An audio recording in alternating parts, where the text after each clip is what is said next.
பீர்க்கங்காய் வச்சு ஒரு சூப்பரான ரெசிபி செய்யலாமா? பீர்க்கங்காய் தக்காளி கடையல் செம்ம டேஸ்ட்டாக இருக்கும். நல்லா சூடான சாப்பாடில் போட்டு சாப்பிட்டு பாருங்கள், அமிர்தமாக இருக்கும். வாங்க எப்படி செய்யறத பார்க்கலாம். ஒரு நல்லா ஃப்ரெஷ்ஷான பீர்க்கங்காவை எடுத்து தோல் சீவிட்டு நல்லா பீஸ் பீஸாக நறுக்கிக்கோங்க. ஒரு வானல்ல தேவையான அளவு எண்ணெய் ஊற்றிட்டு ஒரு ஸ்பூன் சீரகம், கொஞ்சம் மிளகு, 10 பல் பூண்டு, அப்புறமா கொஞ்சம் வெங்காயம். சின்ன வெங்காயம் சேர்த்திங்கன்னா ரொம்பவே டேஸ்ட்டாக இருக்கும். நான் இன்றைக்கி பெரிய வெங்காயம் சேர்த்துருக்கேன்.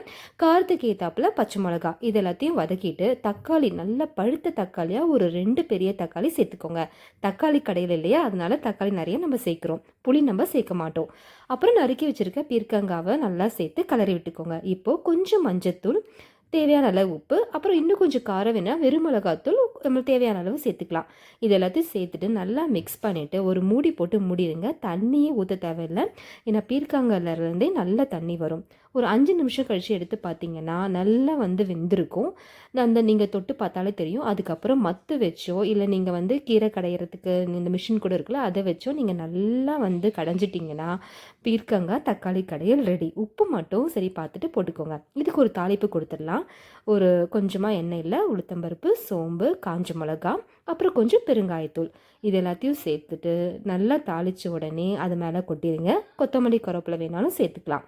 கண்டிப்பாக அதை ட்ரை பண்ணிவிட்டு எப்படி இருக்குன்னு கமெண்ட்ஸில் சொல்லுங்கள்.